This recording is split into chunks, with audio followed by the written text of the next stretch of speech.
वतन अजीज पाकिस्तान के खूबसूरत शहरों कराची, लाहौर, इस्लामाबाद, भालपुर, पेशावर, सियालकोट, दुनिया भर कोने कोने में जहां पहुंचे मेरी आवाज सबको मैं कहता हूँ गुड मॉर्निंग एंड अस्सलाम वालेकुम। आज मंगल 14 सफर उल मुज़फ्फर 1446 हिजरी अगस्त की है 20 तारीख सन 2024 और आपने इस खूबसूरत सी सुबह का आगाज किया मेरे साथ। नाम है मेरा आदिल। सनराइज शो में मेरा और आपका साथ हमेशा की तरह सुबह के 9 बजे तक बहुत सारी इन्फॉर्मेशन, बहुत सारी बातें, आपकी पसंद के म्यूजिक, आप लोग के मैसेजेस लेकर आदिल एक बार फिर से आपकी खिदमत में हाजिर। उम्मीद करता हूँ सब खैरियत से होंगे, सुबह का आगाज अच्छा हुआ होगा और वीक का आगाज भी अच्छा हुआ होगा।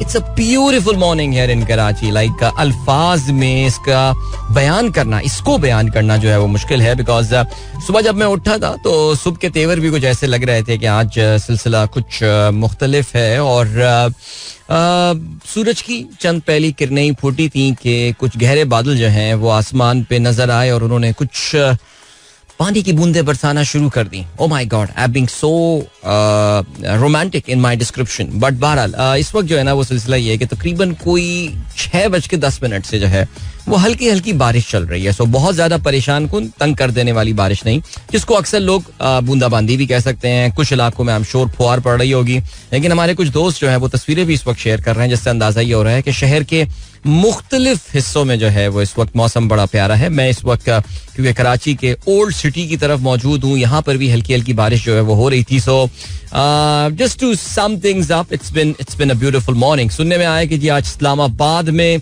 प्री डॉन जबरदस्त किस्म के शावर्स हुए हैं। थोड़ी देर के लिए काफी तेज हवा चली और उसके साथ जो है वो गरज चमक के साथ बारिश हुई और नाला लई में तुगयानी नहीं आई। इस बार इतनी बारिश नहीं हुई, वो तो पूरे दिन जब चलती है तो वहाँ पे तुगयानी आ जाती है। But nevertheless challenge, so that is pretty cool और अच्छा मौसम है। अल्लाह ताला ऐसे ही मौसम से हमको नवाजता रहे और ये बारिश हमारे लिए बारान रहमत साबित हो। कल अहमद ही मुझे बता रहे थे हमारे साहबजादे के इस बार जो अगस्त का एवरेज है, कराची की वो बात कर रहे थे कि अगस्त का एवरेज हम रीच कर गए हैं। सो अब any rain, extra rain that is coming now, it's going to be above average. So let's see, we have got like अभी भी हमारे पास 11-12 दिन बचे हैं अगस्त के। सो या जो कि बात की गई थी कि इस बार जो मानसून की रेन होगी वो एवरेज से ऊपर मानसून की रेन होगी। सो कुछ नजर ऐसे ही आ रहा है। तो here we go guys। अच्छा चलें जी, वाकई खलीलुल्लाह साहब ने भी तस्वीरें भेजी हैं झील पार्क कराची के। कराची का एक बड़ा खूबसूरत सा पार्क, और सिर्फ प्रॉब्लम वहाँ पे झील पार्क में ये है कि सुबह कुत्ते घूम रहे होते हैं काफी ज्यादा। मैं कोविड के जमाने में यहाँ पे दीवार फैलांग के जाया करता था, अब तो आई एम श्योर के दरवाजे खुले हुए होते होंगे। और इसके अलावा खुर्रम आबिद साहब ने भी तस्वीरें भेजी हैं, वो भी अपनी वॉक पे निकले हुए और कहते हैं lovely walk in the drizzle. क्या बात है भाई, जबरदस्त, बहुत ही बढ़िया। And then today I will listen the show from Karachi. Abdul Halim Sheikh sahab, sir welcome to Karachi, sir welcome to Karachi और एंजॉय योर स्टे। आपके लिए बड़ा खूबसूरत मौसम हमने जो है यहाँ पे अरेंज करके रखा हुआ है and I hope your visit here in Karachi would be productive. And बिल्कुल जी, जीशान बेग साहब ने, डॉक्टर जीशान ने तवज्जो दिलाओ नोटिस भेजा कि आज आप 7:17 पे साइन इन कर गए। यकीन जाने मैं आज 7:10 पे साइन इन कर सकता था। Trust me, why? प्रॉब्लम यहाँ पर यह है कि मेरे लिए ना जल्दी आने का एक नेगेटिव रीइंफोर्सर बन गया, और वो नेगेटिव रीइंफोर्सर ये है कि मैं जल्दी आ जाऊं तो मुझे सीढ़ियां चढ़ के ये 6-7 फ्लोर जो है ना ऊपर आना पड़ता है। बिकॉज जो हमारे लिफ्ट चलाने वाले बाबू हैं वो, ज़ाहिर है मैं उनको ब्लेम नहीं करता, वो भी मेरी आदत की वजह से, वरना उनको 7 बजे का ही टाइम दिया हुआ होगा। लेकिन उनका भी यही है कि पाकिस्तानी कौम है, आपको पता है कि जहाँ कोई 5-10 मिनट की छूट मिल जाए तो बिल्कुल ले लेते हैं हम। उनको भी ये हो गया कि यार अदील साहब 7:15 से पहले तो आते ही नहीं, तो वो 7:15 से पहले लिफ्ट भी ऑन नहीं करते। तो वो हुआ कुछ सीन ऐसे ही कि बस हैवी यार, वरना मैं तो पहले आ गया था। ये ओ सनामा गाना यकीन जाने मैंने ऑलमोस्ट खुद ही चलाया ये, वरना कोई और गाना लगना, नाज़ी हसन का गाना लगने वाला था, लेकिन मैंने ओ सनामा चला दिया। तो बहरहाल चलें जी, ऑलराइट। और क्या सीन है, चलें जी, ओके जल्दी से अब आप लोग अच्छी प्रोग्राम में अगर आपको पार्टिसिपेट करना है तो फिर आप मुझे ट्वीट कर सकते हैं with the hashtag sunrise with Adeel. इसके अलावा आप फेसबुक पे हमारी कम्युनिटी ज्वाइन कर सकते हैं जिसका नाम है दी सनराइजर्स कम्युनिटी, और उसमें मैंने जो है वो मैसेज ऑफ द डे अपना पोस्ट कर दिया है और आप उसके नीचे जो है वो अपने पैगामात भेज सकते हैं। कोशिश कीजिए कि उसी जो मेरा पोस्ट जो होता है, अदील अजहर का जो पोस्ट होता है, उसके नीचे आप जवाब लिखा करें, क्योंकि जो वॉल है ना वो बहुत बिजी होती है और उसको मुझे फिर and I don't know, Facebook algorithm work in a pretty weird manner, so वो मुझे वो जरा मसला हो जाता है फॉलो करना उसको। सो चलें जी आगे बढ़ते हैं. और क्या सीन है, जल्दी से आप लोग के मैसेज मिल रहे थे. बशीर अहमद साहब ने आज का पहला मैसेज हमें भेजा. कहते हैं बावजूद किसी भी प्लेटफॉर्म पे इसका जिक्र मौजूद नहीं, कल को अगर ये मजीद कामयाब होता तो क्या क्रेडिट लेने कोई आएगा? हालांकि मोबाइल भेज कर टिकट लिया है, आप मालूम कर सकते हैं. अच्छा चलें जी. ये आमिर खान जिनका ताल्लुक स्वात से है, उन्होंने गोल्ड मेडल लिया है world taekwondo championship in Thailand. So ये असल में काफ़ी सारे लोग इसको जो है ना वो अरशद नदीम से कंपेयर कर रहे हैं कि यार, और हमारे यहाँ बदकिस्मती पाकिस्तान की ये है कि हर चीज़ में जो है ना नस्ल परस्ती और एथनिसिटी आ जाती है कि अरशद नदीम पंजाबी हैं तो उनको ज़्यादा. यार अरशद नदीम इस ओलंपिक्स पहले भी पंजाबी था, वो कॉमनवेल्थ गेम से पहले भी पंजाबी था. जिस हालात में उसने अपनी बेचारे ने ट्रेनिंग का आगाज किया था वो तब भी पंजाबी ही था वो. तो वो कह रहे हैं जी एक पख्तून जीत के लाया मेडल, तो फिर जो है ना, तो यार ये हमारे यहाँ जो पाकिस्तान में सीरियसली यार कुछ कम्युनिटीज तो जिनका रोना धोना मुझे वाकई समझ में नहीं आता. आई एम सॉरी टू से. छोड़ो आगे बढ़ते हैं यार. यार ये वर्ल्ड ताइक्वांडो चैंपियनशिप क्या ये कौन सा टूर्नामेंट हो रहा है, मुझे आप ये बताइए. अगर वाकई ये बंदा ओलंपिक्स में गोल्ड मेडल ताइक्वांडो में जीत के ला रहा होता तो फिर कहानी कुछ और होती. बट बहरहाल congratulations to him, well done यार. हम रिस्पेक्ट करते हैं हम इसको. बट हर चीज में ना ये सुबाइयत आ जाना ना, ये कुछ समझ में आता नहीं है मुझे. बहरहाल जीशान बेग साहब कहते हैं 20th of August is world mosquito day. Wow, celebrated in memory of Sir Donald Ross, a British doctor who discovered that the female Anopheles mosquito transmits malaria on 20th of August 1897. Dr. Donald Ross named that day Mosquito Day. या बिल्कुल, हमने बचपन में ये बात पढ़ी थी कि मस्कीटो अरे क्या चीज याद आ गई. सिंधी में हमारा जो है ना एक चैप्टर होता था, आई थिंक क्लास 9 में था, क्लास 8 में था, किस में था, क्योंकि हमें सिंधी पढ़ाई जाती थी and we were forced to study Sindhi. तो उसमें एक चैप्टर था जिसका नाम था मलेरिया, और उसमें एक लाइन थी मलेरिया मच्छर जी चक पाण सबब वजंदा विजंदा. यानी मलेरिया जो है वो मच्छर के काटने से बढ़ता और बढ़ता है, फलता फूलता है, इस तरह ही कोई वो वजंदा विजंदा, ये वर्ड मुझे याद है.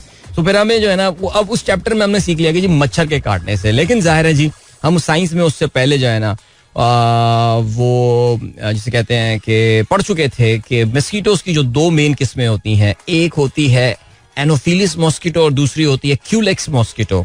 सो एनोफिलिस मॉस्किटो में भी जो फीमेल एनोफिलिस मॉस्किटो होता है उसकी वजह से मलेरिया जो है वो फैलता है. बाकी मच्छर दी चक पाण सबब जो है ना वो नहीं फैलता. सो ये हमें सिंधी में बतानी चाहिए थी लेसन में ये बात, लेकिन कोई बात नहीं. आई एम श्योर हमारे सिंध के ज़हीन तालिब इल्मों ने आगे की एजुकेशन में इस चीज़ को सीख लिया होगा जिस तरह हमने सीख लिया. सो आज के दिन what an amazing trivia this is. Dr. Saab, thank you so much, which is why I really love the participation from you guys. I learned so much कि 20 अगस्त 1897 वो पहला दिन था कि जिस दिन जो है सर डोनाल्ड रॉस ने दुनिया को ये बताया कि मलेरिया फीमेल एनोफिलिस मच्छर जी चक पाण सबब वजंदा विजंदा. जबरदस्त sir, thank you so much. Javed sahab ने खबर शेयर की है 7 missing after sail boat sinks off Italian coast. जी बिल्कुल, मगरबी दुनिया में इस वक्त ये काफी बड़ी खबर है, और बड़ी खबर इस लिहाज से है क्योंकि सिसिली के करीब एक लग्जरी यार्ड जो है वो एक अवार्ड विनिंग यार्ड थी बाय द वे. यानी बड़ी जबरदस्त और बड़ी खूबसूरती से जो है वो डिजाइन की हुई थी. और ये हाई प्रोफाइल इवेंट इसलिए बन गया बिकॉज ब्रिटेन के एक मशहूर टेक्नोलॉजी टाइकून है जिनका नाम माइकल लिंच है. वो भी इसमें सफर कर रहे थे अपनी फैमिली के साथ, और उनके कुछ दोस्त अहबाब जो है वो वहां पर मौजूद थे and they were having a sort of celebration और समथिंग. उसकी भी रीजन है, मैं आपको बताता हूँ. लेकिन माइकल लिंच जो है अनफॉर्चुनेटली कल एक थंडरस्टॉर्म आया और एक क्लाउड बर्स्ट हुआ जो कि उनकी कश्ती के ऊपर कुछ हुआ, जिसकी वजह से उनकी कश्ती जो है वो संभल नहीं पाई और डूब गई वो. और उसमें तकरीबन कोई 15 लोगों को रेस्क्यू किया गया है I think, but 5 or 6 people are missing. 1 person is confirmed dead and among the missing is Mr. Michael Lynch, और उनकी जो साहबजादी हैं वो वहां पर मौजूद हैं. इस शिप का जो वो अभी तक मिले ही नहीं है बाय द वे. उस शिप का जो रैकेज है वो 50 मीटर इस वक्त Mediterranean sea off the coast of Sicily in Italy वो इस वक्त जमीन पे जो है वो मौजूद है, और उसमें सर्च वगैरह और ढूंढाई जो है बहरहाल वो चल रही है. सो ये जो मिस्टर माइकल लिंच हैं ये as I said is a tech entrepreneur. उनकी वजह शोहरत ये बनी थी कि उन्होंने अपना जो टेक स्टार्टअप था He sold that to HP, American technology giant HP, और $8 बिलियन का उन्होंने बेचा था. लेकिन HP ने बाद में आके उन पे केस कर दिया था और एक बहुत लंबा उन पे जो है वो ये केस चला था. HP का ये कहना था कि मिस्टर माइकल लिंच ने अपनी जो प्रॉफिटेबिलिटी के नंबर्स हैं उनको ओवरस्टेट किया था. ये काफी लंबा केस चला, लेकिन इसी साल जून के महीने में मिस्टर लिंच को जो है वो एक अमेरिकन कोर्ट ने, जूरी ने जो है वो उनको बरी जिम्मा करार दे दिया था और उन पे जो इल्जामात थे वो गलत साबित हुए थे. HP के एक बहुत बड़ी कामयाबी उनकी थी, बिकॉज ये बड़ी बड़ी कंपनियां, आपको पता है, बड़ी बड़ी लॉ फर्म्स हायर करती हैं. लेकिन माइकल लिंच ने भी फुल दबा के जोर लगाया होगा और हुआ ये कि वो जून में जो है वो उनको फ्री कर दिया, यानी वो आजाद हो गए. आजाद से मुराद ये कि उनको बरी जिम्मा करार दे दिया था. तो वो हो सकता है सेलिब्रेशन कर रहे हो अपने दोस्तों के साथ, बट अनफॉर्चुनेटली उनकी कश्ती जो है वो डूब गई. ओहो, डूबने वाले को तिनके का सहारा ही बहुत. वाह, क्या गाना याद आ गया यार. उफ, वाह. अच्छा जी, Iran hack Trump campaign, US intelligence confirm. जी बिल्कुल, बल्कि ना सिर्फ ट्रम्प की बल्कि डेमोक्रेट्स के हवाले से भी जो है ना वो ये बात की गई है कि ईरान ने जो है वो ना सिर्फ रिपब्लिकन पार्टी, डोनाल्ड ट्रम्प की जो कैंपेन चल रही है उसके कंप्यूटर को हैक किया, उन्होंने डेमोक्रेटिक पार्टी के कंप्यूटर्स को भी जो है हैक किया. फुल ईरान का जो है ना दे आर रीडिंग. ये कुछ मुल्क हैं जो उनके बाकी सिस्टम से, अमेरिका के सिस्टम से बड़ा हमला होता है. अमेरिका को भी चाहिए कि वो भी अपने मुल्क में फाइबर वॉल लगा ले अच्छी सी, क्योंकि रूस भी उन पे हमला करता है. और आपको पता है कि सबसे ज्यादा हमला करने के जो शौकीन है, साइबर अटैक के जो शौकीन मुल्क है वो है नॉर्थ कोरिया. बहुत दबा के हमले करते हैं वो. अगर आपको याद हो, वो तो उन्होंने सोनी पिक्चर्स के सर्वर्स पे भी जो है वो हमला कर दिया था जब वो फिल्म रिलीज करने वाले थे. नॉर्थ कोरिया के लीडर किम जोंग आन के ऊपर एक उन्होंने फिक्शनल एक मूवी बनाई थी, नाम याद नहीं आ रहा मुझे उसका, लेकिन अच्छी मजेदार सी फिल्म थी वो. तो वो चाहते थे कि सोनी एंटरटेनमेंट वाले ये फिल्म रिलीज ना करें. नॉर्थ कोरिया ने वार्न किया था, लेकिन सोनी ने नहीं सुनी है बात and they launch that movie. और उनका जो अमेरिकन सर्वर्स थे वो नॉर्थ कोरियंस ने हैक कर दिए थे. अब इरानियंस के सर्वर हैकिंग की क्या, या कंप्यूटर हैकिंग का क्या लेवल है इसका मुझे पता नहीं है, लेकिन बहरहाल अमेरिकन इंटेलिजेंस एजेंसी ने जो है वो बहरहाल ये बात बोली है कि डोनाल्ड ट्रम्प की जो कैंपेन है उस पे हमला जो है वो जरूर हुआ है. लेकिन बहरहाल talking about the American politics right now, मैं आई थिंक काफी दिनों से बात कर रहा था कि आज यानी 19 अगस्त, हमारे यहाँ तो 20 हो गया, लेकिन अमेरिका में शिकागो में खास तौर से जहां पे ये इवेंट हो रहा है अभी भी 19 अगस्त चल रही है. और डेमोक्रेटिक नेशनल कन्वेंशन यानी वो इजलास या वो जलसा जिसमें डेमोक्रेटिक पार्टी जो है वो बाकायदा कमला हैरिस को अपना नॉमिनी जो है वो नामजद करेगी इलेक्शन के हवाले से. सो वहां पे जाके वो इस वक्त इवेंट चल रहा है इधर, और इस वक्त हिलेरी क्लिंटन जो है वो डेमोक्रेटिक फेथफुल को ये बता रही हैं that Kamala Harris is writing a new chapter in the American history. तालियां. अच्छा, इससे पहले बताता ये चलूं कि अभी कमला हैरिस ने एक she was suppose to speak on Thursday, यानी उनको परसों इस वक्त जो है वो तकरीर करनी थी, लेकिन आज उन्होंने एक सरप्राइज एंट्री मारी, अंडरटेकर वाली एक सरप्राइज एंट्री उन्होंने मारी और उन्होंने आके तकरीर की और उन्होंने जो बाइडेन का शुक्रिया किया. जो बाइडेन अभी थोड़ी देर में जो है वो तकरीर करने वाले हैं जिसमें वो बाकायदा तौर से ही will be passing on the baton to Kamala Harris. और ठीक हो गया जी. लेकिन जो एक खबर तो वो है जो इस स्टेडियम जहां पे ये इवेंट जो है ये चल रहा है वो है, लेकिन हजारों की तादाद में इस कन्वेंशन जो कॉन्फ्रेंस एरिया है उसके बाहर लोग मौजूद हैं और फलस्तीनियों और गजा के लोगों के साथ जो है वो सॉलिडारिटी के हवाले से अपनी तकरीरें कर रहे हैं और they are doing their stuff. So well done to them. और बड़ी तादाद में लोग, मुसलमान और अरब्स और इवन जो सफेद फार्म लोग हैं मौजूद हैं, जो कि जाहिर है you don't need to be from a particular ethnicity. आपका ताल्लुक जो है वो किसी जात से और नस्ल से होना जरूरी नहीं है इस चीज को कंडेम करने के लिए इसराइल ने पिछले 11 महीने में जो गजा में किया है. लेकिन बहरहाल जी ये हो गया सिलसिला. इसके हवाले से जो है हम आगे भी बात करते रहेंगे. जीशान बेग साहब कहते हैं 20 अगस्त 1998, 26 years ago, the first Google Doodle appeared on Google's web page to celebrate Burning Man Festival. Wow, that is pretty interesting. ये बर्निंग मैन फेस्टिवल जो है ये निवाडा में एक फेस्टिवल होता है जो कि अमेरिका में जैसे कहते हैं कि जो टेक के लोग हैं वो इसमें बड़ी तादाद में शिरकत कर रहे होते हैं. अच्छा, बहुत ही नंगा पुंगा किस्म का फेस्टिवल होता है, इसके बारे में पढ़ने की जरूरत नहीं है आपको, आप बिगड़ जाएंगे. लेकिन ये फेस्टिवल अच्छा, इसको मार्क करने के लिए पहली बार जो है वो गूगल ने अपना डूडल जो है वो इंट्रोड्यूस कराया था. थैंक यू सर, बहुत शुक्रिया. और ये अगर आप देखना चाहते हैं ये डूडल कैसा दिखता था तो जीशान बेग साहब ने #sunrise with adil ट्विटर पे जो है वो इसको शेयर किया है हमारे साथ. लेकिन खबरदार अगर आपने ये भी देखने की कोशिश की, बिकॉज उसके लिए आप लोग फिर VPN ऑन करेंगे और फिर आप लोग जब VPN ऑन करेंगे तो पाकिस्तान का इंटरनेट स्लो हो जाता है और फिर आप जो है वो मियां साहब पे जो है ना वो ब्लेम करते हैं. यानी हर चीज का ब्लेम, क्योंकि आपको पता है नून लीग अवाम पे डालती है, इंटरनेट स्लो हुआ अवाम इसकी वजह है, मुझे क्यों निकाला क्योंकि अवाम 2018 में नहीं निकली इसलिए जो है ना वो मुझे निकाल दिया. तो हर चीज का ब्लेम जो है ना वो नून लीग का आप पे आता है. अच्छा जी, सादिया राना कहती है अस्सलाम वालेकुम भाई, have you seen the latest vlog of वजाहत सईद खान? नहीं यार, मैं ये कयास आराइयों पर मबनी और छोड़े पने की बातों पे जो व्लॉग्स बनते हैं मैं वो नहीं देखता, सो उसको आप रहने दीजिए.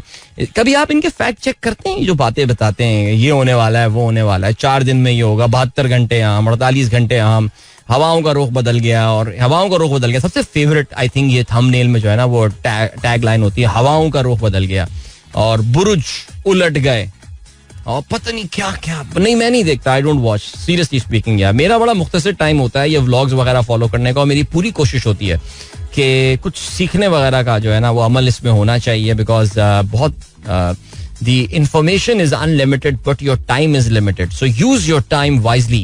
But बहरहाल अगर आप फिर भी सादिया मुझे बताना चाहती हैं, समराइज करना चाहती हैं कि उन्होंने क्या बोला है तो बता दें यार. एक और हमें बात पता चल जाएगी. फहीम अली खान ने हमारे साथ सूरह यूनुस की आयत नंबर 44 शेयर किया है. बेशक अल्लाह लोगों पर जुल्म नहीं करता, हाँ लोग ही अपनी जानों पर जुल्म करते हैं. वाह क्या बात है, जबरदस्त जी. अताउर रहमान साहब कहते हैं it's beautiful weather with light drizzling, perfect for the morning walk and enjoyment, wishing all a blessed day. Sir thank you so much, बहुत शुक्रिया. अच्छा वैसे मैं पूछा नहीं आपसे, लेकिन मुझे लग ये रहा है कि इसका मतलब ये कि आपके माशाल्लाह जो पैर में जो तकलीफ थी और जो आपके प्लास्टर वगैरह चढ़ा हुआ था वो अब सब उतर चुका है और माशाल्लाह ऐसा लग रहा है कि you are back to your normal self. So brilliant sir, enjoy your time. Yes indeed, मौसम जो है वो वाकई बहुत आज खूबसूरत है कराची का, नो डाउट. देन ये और तस्वीर किसने भेजी? इफ्तिखारुल हसन ने, कहते हैं अस्सलाम वालेकुम अदील एंड ऑल सनराइजर, अल्हम्दुलिल्लाह another beautiful morning in Karachi bro, your show on YouTube are amazing, thank you for your service and efforts and keep up the good work and inspire us as you are constantly doing. चलें thank you so much जी. YouTube जो मेरा YouTube channel देखता है ना वो आपको पता है मेरे दिल के बहुत करीब है और थैंक यू सो मच. और हम रात में जो है वो एक निशिस्त लगाते हैं 45 मिनट से 1 घंटे तक की, जिसमें जाहिर है हम थोड़ा सा उसमें इंफॉर्मेशन की नौयत में खास डिफरेंट होती है, लेकिन फिर भी I think it's fun interacting with you at night as well.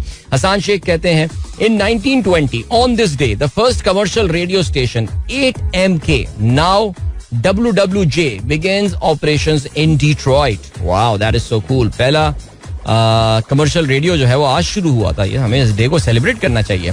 अच्छा जी, इसके अलावा हसान ये भी कहते हैं putting fresh sugar on wound और cut will greatly reduce pain and speed up the healing process. Okay, तो आपको जब भी कट लग जाए तो फिर आप उस पे जो है वो फ्रेश शुगर.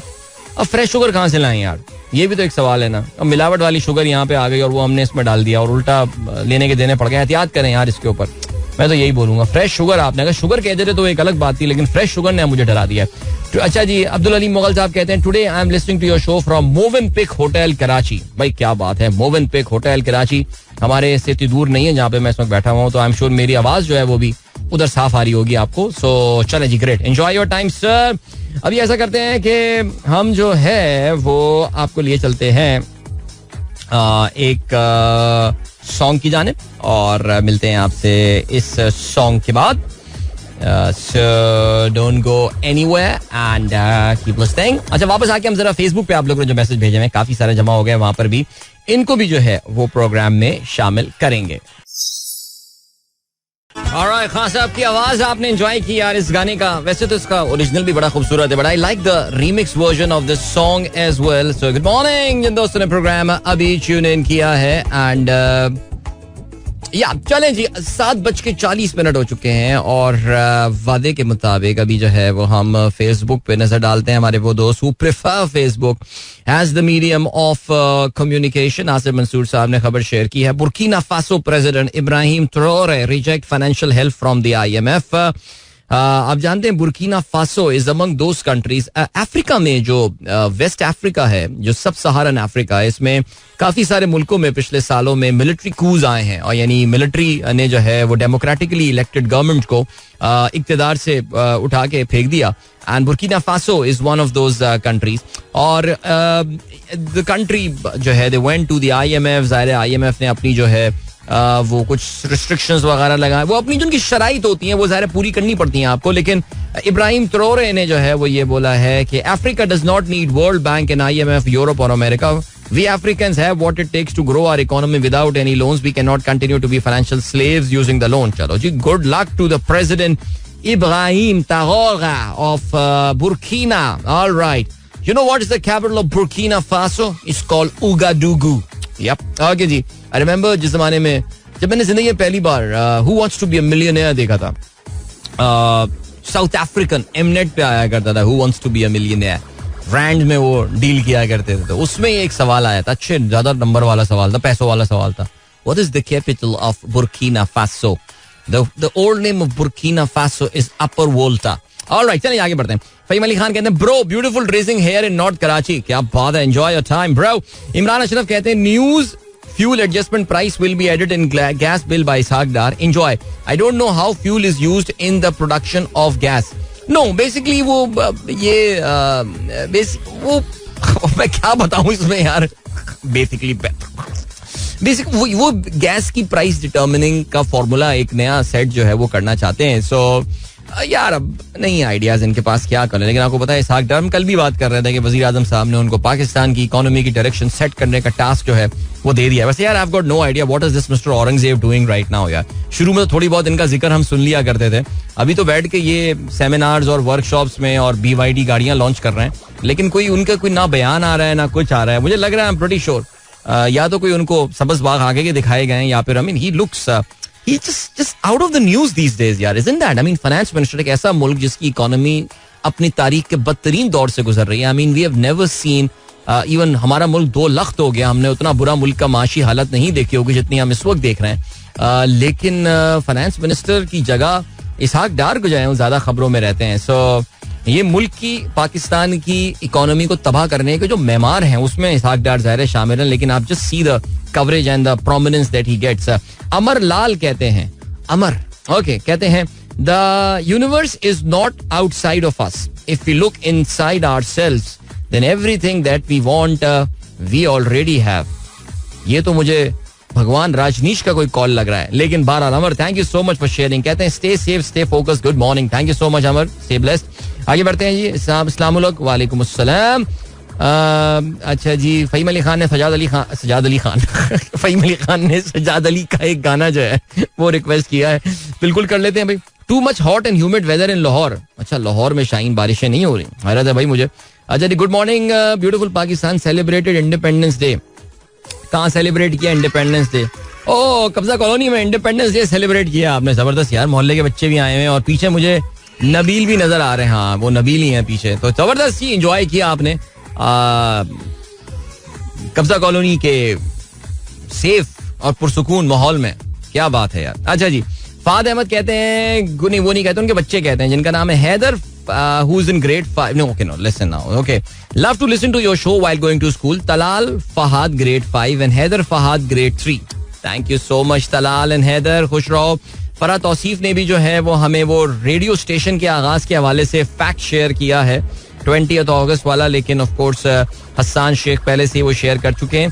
कहते हैं जी डिट्रॉइट शहर में शुरू हुआ city in Michigan, hence the start of thousands of frequencies. Radio is still powerful without doubt. वैसे वाकई I've been to Detroit और वहाँ पे काफी टाइम भी हम रुके थे और had I known this fact I would have definitely searched for that radio station because Detroit में एक टाइम ऐसा आया था कि मैं ऐसी डिट्रॉइट ना, आपको पता है कि अमेरिका में जो गाड़ियों की इंडस्ट्री है उसका सदर मकाम है. ये अमेरिका की जो बिग 3 कहा जाता था एक जमाने में, अब तो आपको पता है काफी हद तक इनकी पावर डाइल्यूट हो गई है.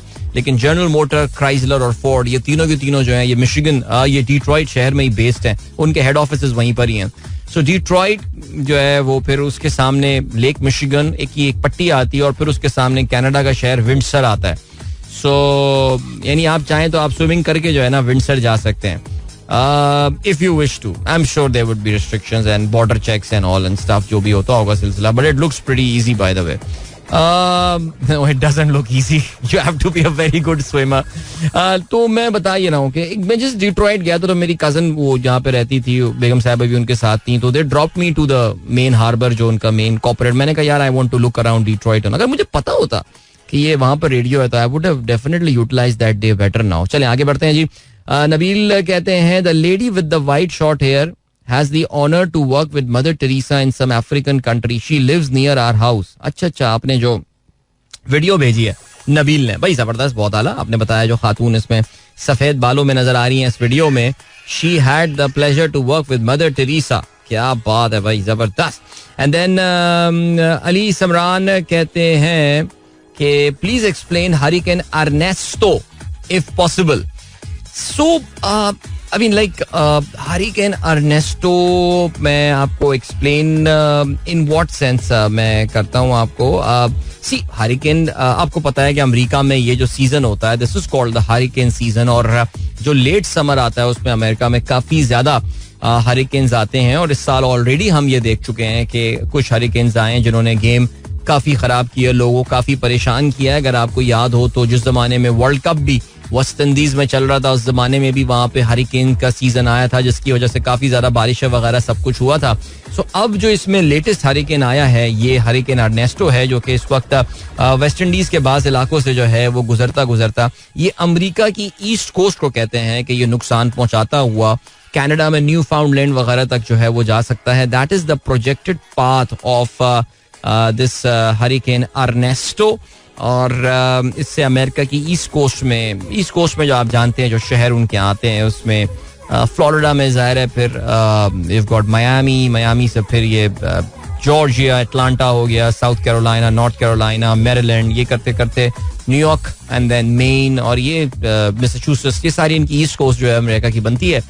तो अब बस एक चीज़ जो मैं हमेशा बताता हूँ और आई थिंक काफ़ी दफ़ा मैं जिक्र भी करता हूँ वो ये दैट हरिकेन, टाइफून और साइक्लोन का फर्क मैं जरूर बता देता हूँ. हर वो समंदरी तूफान जो कि अटलांटिक ओशन में आता है उसको हरिकेन कहा जाता है. वो तूफान जो कि पैसिफिक ओशन में हो उसको टाइफून कहा जाता है. और जो भी इंडियन ओशन में हो इसको साइक्लोन कहा जाता है. सो ये टर्मिनोलॉजी सुन के आपको अंदाजा हो जाता है उसकी ज्योग्राफी का. जैसे कोई हरिकेन का जिक्र जैसे ही करता है तो हमारे जहन में अटलांटिक ओशन, और अटलांटिक ओशन में भी ये बात याद रहे कि जो मेन हरिकेन एरिया है इज द कैरिबियन वाला एरिया, वेस्ट इंडीज वाला एरिया, जुनूबी और शुमाली अमेरिका का जो दरमियानी एरिया है, गल्फ ऑफ मेक्सिको का एरिया, यहाँ पे ज्यादातर हरिकेन आते हैं. आप बहुत कम सुनते हैं इन हरिकेन्स का टेकिंग प्लेस नियर यूरोप या अफ्रीका की कोस्ट के साथ. सो थोड़ा सा आपको ना इसका नाम सुनते ही इसकी ज्योग्राफी का जो है वो अंदाजा हो जाता है. अब इसके अलावा अली समरान अगर आप कुछ और जानना चाहें तो मुझे बता दीजिए. ऑफ द कफ तो मैं इस वक्त यही इंफॉर्मेशन आपको दे सकता था.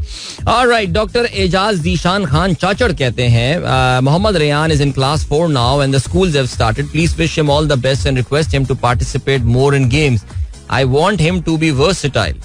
ऑलराइट, यस, वालिदैन बच्चों से बहुत सारी एक्सपेक्टेशन और उम्मीदें लगाते हैं. बच्चों की भी हमें देखना चाहिए शौक कि क्या वाकई साहबजादे का भी इंटरेस्ट गेम्स में है या उसका इंटरेस्ट किसी और चीज में है. But good luck to you Rayan, और just be active. I think कोई बात नहीं अगर हार भी जाओ स्कूल में, लेकिन पार्टिसिपेशन जो है वो जरूर करो. This a good thing. अच्छा जी, PCB is set to sign a 5-year contract with bank of Punjab to rename Gaddafi stadium to bank of Punjab stadium.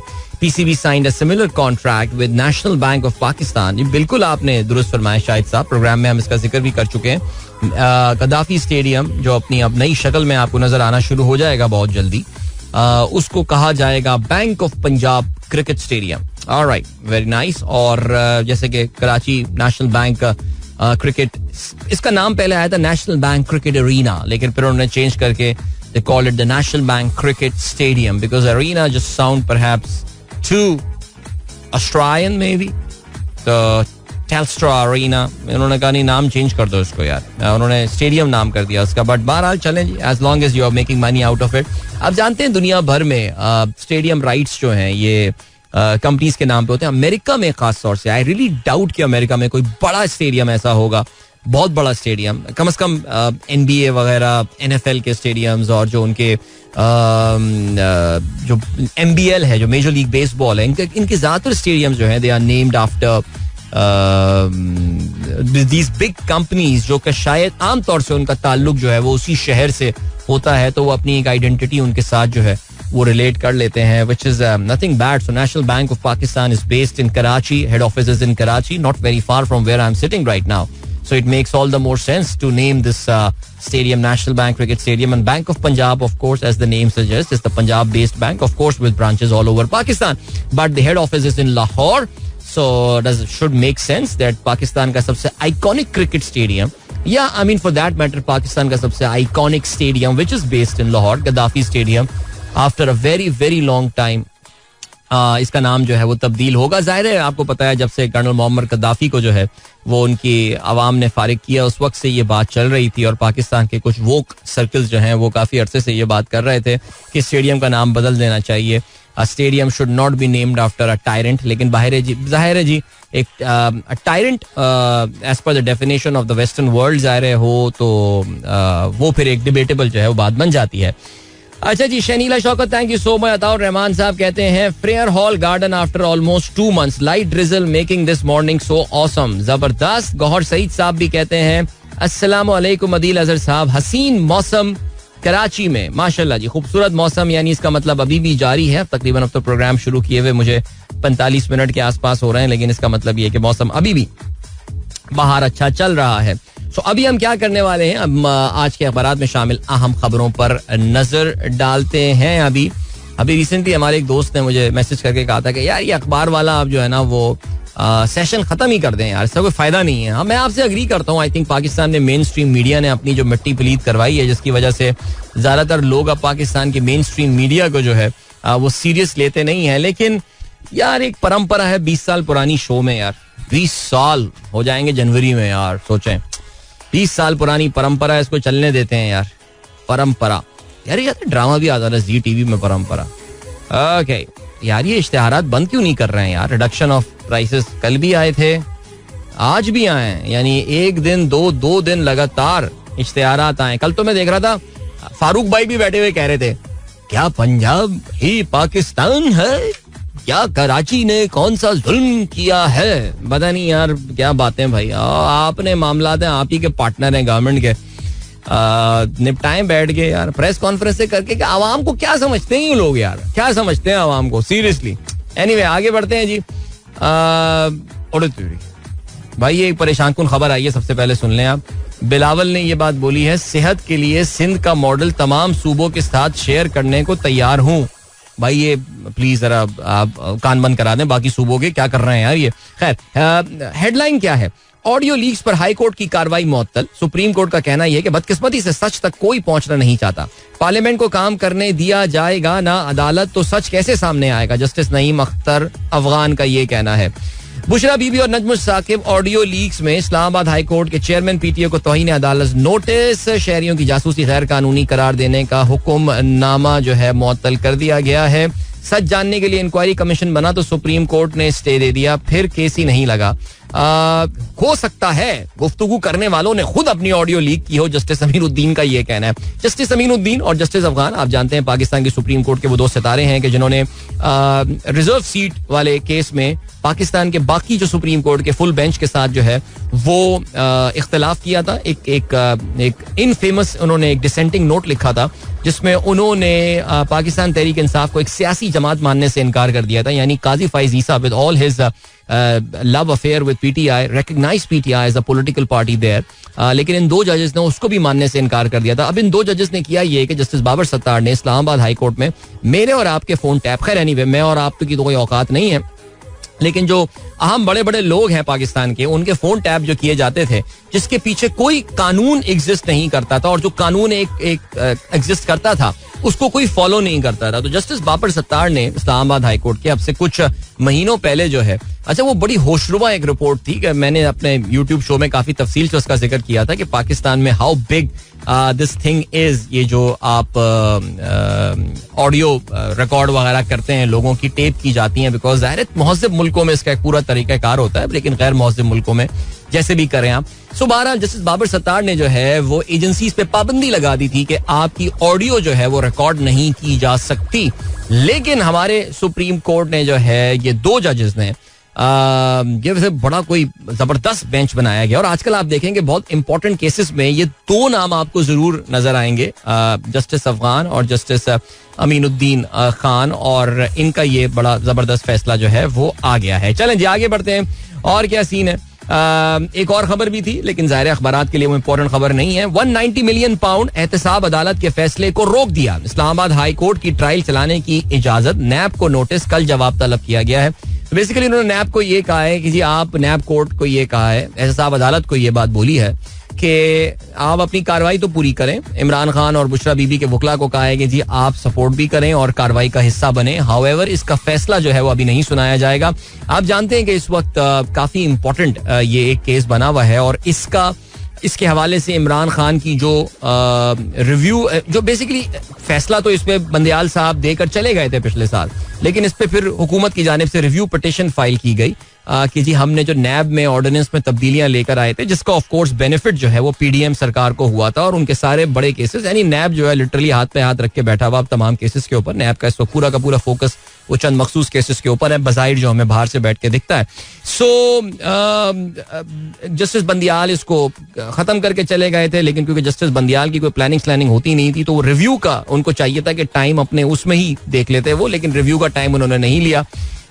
फिर उसके बाद हुआ ये कि काजी फायज ईसा साहब ने एक नया बेंच बना दिया जिसको वो खुद भी देख रहे थे. उन्होंने जून में इसका फैसला महफूज कर लिया रिव्यू पिटीशन का, और अब रिव्यू पिटीशन का फैसला अभी तक नहीं आ रहा. कहते ये हैं कि जी वो लिंक है इस 190 मिलियन, जिसको अल कादिर ट्रस्ट केस भी जो है वो कहा जाता है. आगे बढ़ते हैं भाई, और क्या सीन है.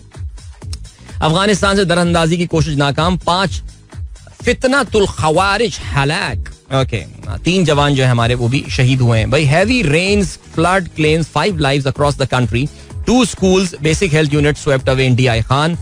Crops, road damaged in several areas. Situation in Dadu worsens due to continuous rain. NDMA anticipates more rain. Thunderstorm from 20th till 24th of August. अगस्त का महीना मॉनसून में पाकिस्तान में अक्सर ही परेशानियां लेकर आता है और इस बार भी जो है वो सिलसिला कुछ भी ऐसा ही होता हुआ नजर आ रहा है. बलूचिस्तान में काफी टोरेंशियल रेन्स हुई हैं. इसके अलावा सिंध के बहुत सारे इलाकों में जो है वो काफी बारिशें हुई हैं. आप जानते हैं कि ये दादू और बलूचिस्तान के दरमियान जो कीरथर रेंज है, ये इससे बहुत सारे बारिश के मौके पे बरसाती नाले जो हैं वो बन जाते हैं और वहाँ से पानी का बहाव काफ़ी तेज़ होता है, जो कि इससे पहले भी सिंध में, जब इससे पहले 2 साल पहले सैलाब आया था तो इन इलाकों को काफ़ी नुकसान हुआ था. ये दादू का एरिया, सेवन का एरिया, जो सिंध के जैसे आप मगरबी और शुमाल मगरबी इलाके कह सकते हैं, और एक बार फिर से वहाँ पे काफ़ी बारिशों की वजह से नुकसान हुआ. अल्लाह ताला महफूज रखे जी, आमीन सुमा आमीन. इसके अलावा Imran fears Faiz will be forced to turn against him. PTI leader claims ex-ISI chief under pressure to turn approver against him on 9 May violence. Imran Khan का कहना यह है कि जी फैज का ड्रामा मुझे फौजी अदालतों में ले जाने के लिए है, लेकिन मैं डरने वाला नहीं हूँ. ओके जी. जनरल बाजवा ने नवाज शरीफ से डील करके जनरल फैज को ओहदे से हटाया. सहाफी से गुफ्तगू. लगता है वादा माफ गवाह बनाएंगे, कोई ना कोई बयान दिलवाएंगे. 9 मई एक साजिश थी. ओके जी. हसनात मलिक ने एक्सप्रेस में आज अपनी एनालिसिस में लिखा है, अहम केसेस. सुप्रीम कोर्ट में हाई कोर्ट फैसलों की कड़ी जांच जारी. सुप्रीम कोर्ट ने हाई कोर्ट के 3 हलकों और 8 इलेक्शन ट्रिब्यूनल से मुतालिक फैसले मुस्तरद किए. ऑडियो लीक्स में हाई कोर्ट को रोका. उबूरी हुक्मरानों पर भी कार्रवाई. वकला के सवालात. बिल्कुल जी, पाकिस्तान के हाई कोर्ट से आने वाले, चाहे वो पंजाब हाई कोर्ट हो, लाहौर हाई कोर्ट या इस्लामाबाद हाई कोर्ट, वो सारे के सारे सुप्रीम कोर्ट में जाके जो है वो उलट जाते हैं फैसले. और जाहिर है उसकी वजह जो है वो क्या है वो आप देख सकते हैं, लेकिन नेवरदलेस देखते हैं जी. वक्त कम है, मुकाबला सख्त है, बट इंटरेस्टिंग टाइम्स अहेड. अभी आपको हम लिए चलते हैं टाइम चेक और कमर्शियल ब्रेक की जानिब. वापस आके अपना प्रोग्राम हम करते हैं कंटिन्यू. बांग्लादेश के खिलाफ पहले टेस्ट मैच के लिए पाकिस्तान ने अपनी टीम का ऐलान कर दिया है, उस पर भी नजर डालेंगे और भी खबरें होंगी प्रोग्राम में शामिल. So don't go anywhere and keep listening. Welcome back guys, एक बार फिर से खुशामदीद कहते हैं. This is the sunrise show with me Adeel and good morning. इस प्रोग्राम अभी ट्यून इन किया है. चलें जल्दी से खेलों के हवाले से हम बात करते हैं, और खेलों के हवाले से let's kick start with cricket. और क्रिकेट के हवाले से पाकिस्तान वर्सेस बांग्लादेश सीरीज जी कल से इसका आगाज होने वाला है. और या इस वक्त ज़ाहिर टेस्ट सीजन चल रहा है पाकिस्तान का. ऑफ कोर्स अगर आप वर्ल्ड टेस्ट चैंपियनशिप की बात करें तो वो तो ज़ाहिर उसका आगाज हो गया है, लेकिन जो ऑफिशियल सीजन जिसे आप कहते हैं पाकिस्तान क्रिकेट का, वो अब यहाँ से जो है ना वो किक ऑफ होने वाला है. जिसमें यहाँ पे अभी हम फिलहाल बांग्लादेश के खिलाफ 2 टेस्ट मैचेस खेलने हैं, and then of course England के खिलाफ we have got this big series coming up in the fall. लेकिन रावलपिंडी में दोनों मैचेस होने वाले हैं. कल अगर आपकी नजर से जो है वो नहीं गुजरा हो, सो नजर से जरूर गुजार लीजिएगा. जो विकेट दिखाई गई है, जब उसकी नकाब कुशाई हुई है विकेट की, तो देखने से अंदाजा हुआ कि it's a green top wicket. लेकिन आमतौर से जैसा कि हम अक्सर ये देख रहे होते हैं कि विकेटें तो होती हैं ग्रीन टॉप, लेकिन मैच से पहले उससे पहले जो घास होती है वो शेव कर ली जाती है. लेकिन पाकिस्तान की टीम सिलेक्शन को देखते हुए लगता यह है कि इस घास को जो है वो वहीं जगह पे रहने दिया जाएगा, because Pakistan is going out with an all pace attack. I mean it's a very rare thing. Pakistan में मैच हो रहे हैं और यहाँ पे हम ऑल आउट पेस अटैक से जा रहे हो. एक जमाने में जब पाकिस्तान में लेट 90s और अर्ली 2000 में आई रिमेम्बर क्रिकेट हुआ करती थी, तो उस वक्त रावलपिंडी की विकेट जो है वो आमतौर से एक सीमर फ्रेंडली विकेट जो है मानी जाती थी, और कहा यही जाता था कि ये वो विकेट है कि जहाँ पे I mean it's wicket closest to the English kind of condition. मौसम भी कुछ जरा ठंडा हुआ करता था जब विंटर्स में खासतौर से क्रिकेट होती थी, और रावलपिंडी की विकेट जो है वो कंड्यूसिव हुआ करती थी टुवर्ड्स सीम बॉलिंग. लेकिन फिर हमने देखा कि इस विकेट का मिजाज जो है वो बाकी पाकिस्तान की विकेटों जैसा होता गया, बल्कि पिछले 1-2 साल में तो हद ही हो गई है. और Rawalpindi had become run getting paradise, और एक बहुत गलत स्ट्रैटेजी थी जो हम लेकर इंग्लैंड के खिलाफ गए थे. बिकॉज अक्सर वही बात होती थी कि हम भी हैरान होते थे और सवाल ये पूछा करते थे कि पाकिस्तान की असल स्ट्रेंथ है क्या. अगर बैटिंग हमारी स्ट्रेंथ है तो फिर याद रहे कि जी बाकी टीमें भी जो आ रही हैं, बिकॉज देखिए इंग्लैंड ने जिस तरह आके लास्ट टाइम इंग्लैंड ने पाकिस्तान में अब से ये 1.25 साल पहले जो सीरीज हुई थी उसमें जो पिंडी में हमारा हाल किया था, तो I think we all remember that what happened there, और किस तरह वहां पे रन्स उन्होंने दबा के बनाए थे. रिकॉर्ड्स पे रिकॉर्ड्स बनाए जा रहे थे वो. हाउएवर अब ऐसा लग रहा है कि पाकिस्तान क्रिकेट बोर्ड की चेंज इन डायरेक्शन हुई है, और इसमें जो अच्छी बात है वो ये है कि जेसन गिलेस्पी बहैसियत कोच पाकिस्तान की रेड बॉल कोच, पाकिस्तान के पहला ये मैच जो है या पहली सीरीज उनकी होगी. एक नया थिंक टैंक जो है वो इस वक्त टीम का मौजूद है. Shan Masood we know is a thinking captain, और इसके अलावा वकार यूनुस भी अब जो है वो एक डिफरेंट रोल में मौजूद है पाकिस्तान क्रिकेट बोर्ड में. सो लेट्स सी क्या रहता है सिलसिला. टीम के प्लेयर्स का नाम सुनते चलिए अगर आपने अभी तक ना सुना. अब्दुल्ला शफीक, साइम अयूब, शान मसूद कप्तान, बाबर आजम, सऊद शकील नाइब कप्तान, रिजवान विकेट कीपर, सलमान अली आगा, शाहीन शाह अफरीदी, नसीम शाह, खुर्रम शहजाद और मोहम्मद अली. सो शाहीन शाह अफरीदी, नसीम शाह आपकी बॉलिंग को नेचुरली स्पीयर हेड कर रहे होंगे, लेकिन खुर्रम शहजाद और मोहम्मद अली जो कि ज़ाहिर पाकिस्तान की डोमेस्टिक सीजन में काफ़ी अरसे से ना सिर्फ खेल रहे हैं, परफॉर्म भी करते नजर आ रहे हैं, और वो यहाँ पर मौजूद हैं. आमिर जमाल का ना होना जो है वो ज़ाहिर काफ़ी लोगों के लिए अफसोसनाक होगा, बट अनफॉर्चुनेटली आमिर जमाल की बैक इंजरी जो है वो चल रही है, जिसकी वजह से वो प्लेइंग 11 का हिस्सा नहीं बन पाएंगे. इनको जो स्क्वाड में भी शामिल किया गया था वो शामिल किया गया था बेस्ड ऑन प्रोविजनली, लेकिन आखिरी पाकिस्तान ने जो अवे सीरीज अपनी खेली थी अगेंस्ट ऑस्ट्रेलिया, अगर आपको याद हो 2022 और 23 में जो 3 टेस्ट मैचेस में आमिर जमाल ने 18 विकेटें हासिल की थी. लेकिन इस साल मई के महीने से ही has been dealing with a back issue, और अनफॉर्चुनेटली अगर आपको याद हो तो उसके बाद से आई थिंक वॉरिकशायर भी वो खेलने गए थे, लेकिन अपनी बैक इंजरी की वजह से वो अपना कॉन्ट्रैक्ट कंप्लीट नहीं कर पाए थे. सो चलें जी, Pakistan is going to go with 14 players in the first test, जिसमें अबरार अहमद और कामरान गुलाम जो है उनको रिलीज कर दिया गया था. और इसका मतलब ये कि जो स्पिन की जिम्मेदारियां हैं पाकिस्तान में वो ज़ाहिर हमें पता है कि सलमान अली आगा थोड़ी बहुत स्पिन कर लेते हैं. साइम अयूब जो है उनमें भी ये कैपेबिलिटी, उन्होंने अपनी स्पिन के कुछ जौहर जो है वो दिखाएं, स्पेशली लिमिटेड ओवर क्रिकेट में. सो लेट्स सी, ठीक हो गया जी. जहां तक जमाल का ताल्लुक है, he will now be working on his fitness, और उनको कदाफी स्टेडियम भेज दिया गया, नेशनल क्रिकेट एकेडमी इनफैक्ट भेज दिया गया है, जहां पे वो अपनी फिटनेस के ऊपर काम करेंगे before the test series against England in October. और Mir Hamza is not a part, by the way Mir Hamza squad का हिस्सा है, लेकिन उनको प्लेइंग 11 का हिस्सा नहीं बनाया गया, even though he got some wicket in the Pakistan Shaheen का मैच जो इस्लामाबाद में खेला गया था, but the selectors have preferred Khurram Shahzad over him and Mohammad Ali of course. So चलें जी, हार्ड लक टू हिम. ये है जी सूरत हाल। और मुझे लगता है वैसे मीर हमजा को शामिल ना करने की एक और वजह भी हो सकती है, वो वजह रहने दें आप, लेकिन वो मुझे लग ये रहा है कि वो कुछ ज्यादा ही जो है ना वो खिलाड़ी हो जाते, तो ये मुझे लग रहा है। एनीवे चलें जी आगे बढ़ते हैं। ये हो गई बात कुछ क्रिकेट के हवाले से। इसके अलावा एक और भी अभी जो टेस्ट सीरीज है उसका आगाज होना है। पाकिस्तान और बांग्लादेश के अलावा इंग्लैंड और श्रीलंका की टीमें जो है वो एक दूसरे के आमने सामने होंगे। अच्छा, ये बात आपको याद होगी कि ये जो सीरीज हो रही है naturally they are a part of the world test championship, और जाहिर है इसमें पाकिस्तान की इस वक्त पोजीशन जो है वो कोई इतनी एनविएबल नहीं है, बिकॉज साउथ अफ्रीका ने वेस्ट इंडीज को जो शिकस्त दी है उसके बाद साउथ अफ्रीका 5वें नंबर पे आ गया और पाकिस्तान जो है वो इस वक्त 6ठे नंबर पर मौजूद है। और वर्ल्ड टेस्ट चैंपियनशिप जाहिर है आप जानते हैं इसमें टॉप 2 टीमें जो हैं वो फाइनल में खेलती हैं, और उसमें एक टीम हो सकता है इंग्लैंड हो। इंग्लैंड कल एक्शन में होगा bye the way against Sri Lanka.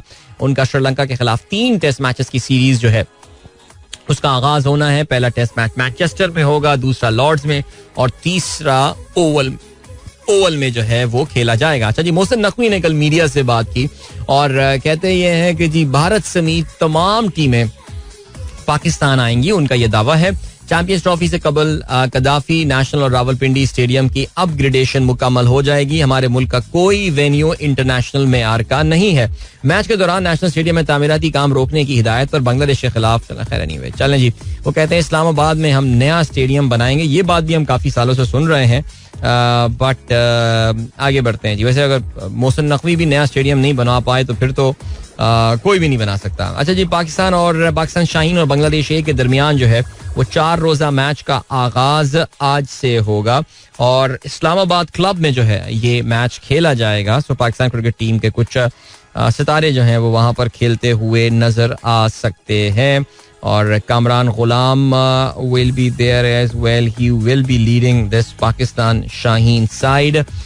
ठीक हो गया, चलें भाई आगे बढ़ते हैं। और क्या सीन है? और ये सीन है कि फुटबॉल के हवाले से बात कर लेते हैं। इंग्लिश प्रीमियर लीग में जो है वो कल एक मैच खेला गया और इंग्लिश प्रीमियर लीग में जो है मैच खेला गया। That was the first game of the season for Leicester City and Tottenham और ये मैच जो है लेस्टर में खेला गया और एक गोल से जो है ये बराबर रहा। जेमी वार्डी पहले तो गोल टॉटनहम ने स्कोर किया 29वें मिनट में, लेकिन जेमी वार्डी ने जो है वो इसको 57वें मिनट में बराबर किया। यार Jamie Vardy could have been such a great player, man, but anyway, the game was totally dominated by Tottenham Hotspurs as I'm looking at the stats right now. Late night match था इसलिए मैं ज्यादा इसको देख नहीं पाया. I'm just catching up on some of the numbers. लेकिन बहरहाल जी अभी सीन ये हुआ है कि तमाम टीमें जो हैं वो अब सब अपना एक मैच जो है वो खेल चुकी हैं. So match day 1 has been completed now and naturally match day 2 अब हम वेट करेंगे उसका for the weekend and all. So जब वो आएगा तो फिर हम उसकी बात करेंगे. लेकिन आज तो ट्यूसडे है,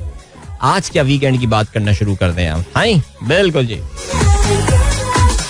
ऑलराइट, और क्या सीन है? अरे यार मैं एक और देख रहा था अभी हेलसिंकी में एथलेटिक्स की डायमंड लीग जो है वो होने वाली है and Arshad is not taking part in that. In fact Arshad के साथ जो बड़े बड़े कंपेटिटर जितने भी ओलंपिक्स में मौजूद थे they are all taking part in that diamond league. अगर आपको याद हो तो ओलंपिक्स से पहले अरशद ने जो एक वाहिद इस साल इंटरनेशनल एक टूर्नामेंट में शिरकत की थी वो IAAF डायमंड लीग थी. मैंने आपको बताया था कि डायमंड लीग जो है ये पूरे साल दुनिया के मुख्तलिफ शहरों में होने वाले एथलेटिक्स के मुकाबले होते हैं जिसमें खिलाड़ियों को अपनी रैंकिंग बेहतर करने का मौका मिलता है और उसके अलावा उन्हें कुछ पैसे कमाने का भी जो है वो मौका मिलता है और अपनी जो है वो अपने स्किल्स दिखाने का. तो बहरहाल Neeraj is going to be there by the way. इसके अलावा Anderson Peters is going to be there, Christian Weber, Jakub Vadlejch, ये सारे जितने नाम हमें अब तो मेरे ख्याल से ज़बानी याद हो गए हैं, all those top names in javelin throw, वो तमाम के तमाम लोग जो है वो हेलसिंकी में मौजूद होंगे for this particular event.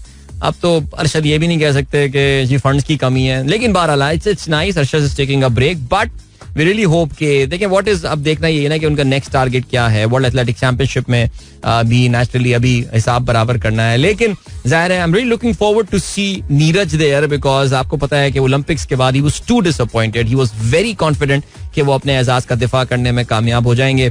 Neeraj ने अभी तक 90 मीटर जो है वो ब्रेक नहीं किया है इन इस career Will he be able to do that now? That remains to be seen, but I'll definitely follow it. अभी जो है आपको हम लिए चलते हैं एक कमर्शियल ब्रेक की जाने, वापस आके एक अच्छा सा गाना भी सुनेंगे और फिर उसके बाद आप लोग के मैसेजेस जो प्रोग्राम में वो भी हम शामिल करेंगे. If you wish to participate in the programme, तरीका वही आपका जाना पहचाना और पुराना. आप मुझे ट्वीट कर सकते हैं with the hashtag sunrise with Adeel.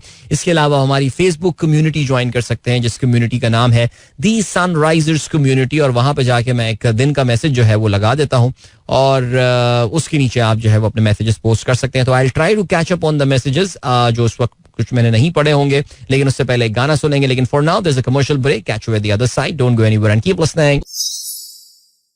8:23. Good morning. इन दोस्तों ने प्रोग्राम अभी ट्यून इन किया है and then we have got हुम शहजाद नियाज साहब, थैंक यू सो मच.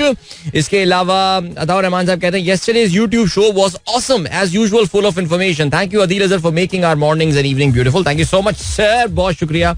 कल हमने जो है वो मुबारक सानी केस के हवाले से बात की थी. आपको पता होगा कि जिसकी वजह से बाय द वे अखबारात में उसकी कवरेज, यार मुझे लग रहा है कि शायद हमारे यहाँ मना किया गया है कि इस पे बात ना की जाए, मुझे लग रहा है. लेकिन खैर एनीवे, अगर if you really want to know, आपको पता है कि इस वक्त पाकिस्तान की जो सुप्रीम कोर्ट है वो काफी हमारे मजहबी हल्के जो हैं उनकी तनकीद की जद में आई हुई है. And if you really want to know what is happening there and what is this case about and what is the major issue जिससे हमारे उलमा हजरात को जो है वो डिसएग्रीमेंट है, तो आप मेरा कल रात का यूट्यूब शो जो है देख सकते हैं. You can find me RJ Adeel Azhar, that's my YouTube channels name. So वहाँ पे हमने बात की है. थोड़ी मेरी शुरू की बातों को इग्नोर कर दीजिएगा. आई एम श्योर हारिस बिन अली साहब ने जो है वो टाइम स्टैंपिंग कर दी होगी, सो आप सीधा उस डिस्कशन पे जा सकते हैं. शुरू की जो मेरी बकवासियात होती है उसको आप इग्नोर कर सकते हैं. So yeah I think it was good learning for me as well. कल मुझे भी सीखने का कुछ मौका मिला इस केस के हवाले से. अच्छा जी, और क्या सीन है. जीशान बेग साहब कहते हैं 20 अगस्त international day of medical transporters recognizes medical transporters who provide link between people and healthcare and sometimes are the providers of healthcare themselves. वाह क्या बात है. यानी international day of medical transporters, जिसमें एम्बुलेंस चलाने वाले, जो एम्बुलेंस में फर्स्ट एड देने वाले वो लोग हैं, and then helicopter rescue helicopter services, air ambulance service, I think that is a part of it. Remember there used to be एक ऑस्ट्रेलियन सीरीज आया करती थी फ्लाइंग डॉक्टर्स के नाम से, याद है, स्टार टीवी में बिल्कुल शुरू के दौर में. Australia has got off lot of remote communities and all, and वो लोग जहाज लेकर पहुंचा करते थे और पता नहीं कहाँ लैंड किया करते थे एंड ऑल. लेकिन खैर चलें जी. वैसे बाय द वे डॉक्टर साहब आपने जो ये, तो भाई let's salute all these people. लेकिन हमारे जो एम्बुलेंस चलाने वाले भाई हैं उनको भी इस बात का ख्याल करना चाहिए कि आप अपने इस जो आपको एक प्रिविलेज मिलता है सड़क पे, बिकॉज जहाँ कहीं हम ट्रैफिक सेंस के हवाले से, अखलाकियात के लिहाज से काफ़ी निचले दर्जे पर फाइज एक कौम है. हाउएवर एम्बुलेंस का सायरन सुन के लोग जो हैं वो जगह देते हैं, और जहाँ भी हो लेन चेंज करके यार एम्बुलेंस को पहले जो है ना वो जगह दो. हाँ, हम वो कोई साउथ कोरिया या हम कोई यूरोपियन कंट्रीज के जो एथिकल स्टैंडर्ड्स हैं उसको मीट नहीं कर पाते, लेकिन फिर भी वी आर नॉट बैड. सो अब यहाँ पे जिम्मेदारी हमारे एम्बुलेंस ड्राइवर्स की भी आती है कि यार सिर्फ इस प्रिविलेज को गलत इस्तेमाल ना करें. Please use it when there is an emergency, otherwise no. अच्छा जी, by the way talking about that यार, जो आपने एम्बुलेंस वगैरह का जिक्र किया, मेरी घर की रिहाइश जहाँ पर है उसके पास कल कारसाज रोड पे एक बहुत ही अफसोसनाक वाकया हुआ, और एक नशे में धुत एक अमीरजादी जो है, जो बताया जाता है कि किसी बड़े बिजनेसमैन की जो है वो जोजा हैं, उन्होंने जो कि एक लैंड क्रूजर V8 चलानी थी, जो आप जानते हैं कि एक महंगी गाड़ी होने के साथ साथ एक बड़ी पावरफुल गाड़ी है, और नशे में गाड़ी चलाते हुए वो काफ़ी सारे लोगों को, मोटरसाइकिल वालों को कारसाज रोड पे मारती हुई चली गई. सो आई थिंक तकरीबन 4 लोग जो हैं वो बेचारे जाँ बहक हुए हैं, जिसमें एक मियाँ बीवी भी शामिल हैं. ये वो लोग थे जो कि मोटरसाइकिल सवार थे या फिर सड़क के किनारे कहीं पर खड़े हुए थे.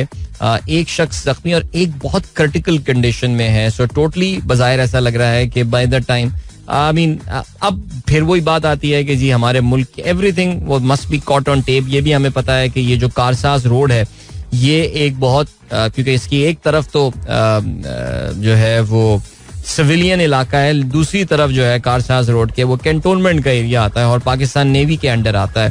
It is PNS Karsaz at the end of the day. So this entire road will be covered with cameras and all. So इसकी CCTV फुटेज निकालना कोई मुश्किल सिलसिला नहीं है. ये वीडियो भी इंटरनेट पे गर्दिश कर रही है जिसमें वो खातून विजिबली देखा जा सकता है कि उन्हें कुछ समझ में नहीं आ रहा कि उनके इर्द गिर्द क्या हो रहा है. She so much intoxicated. So very sad scene, very sad accident that happened. कितनी सारी जिंदगियां जो है वो V8 में और यार पता है वैसे ऑनेस्टली स्पीकिंग ये गाड़ियां जो है ना ये पता नहीं चढ़ के इनमें कौन सा तकब्बुर आ जाता है लोगों में बैठ के, चाहे वो ये V8s हों और प्राडोज हों और लैंड क्रूजर हों या ये डाले हों जो वीगो डाले वगैरह होते हैं.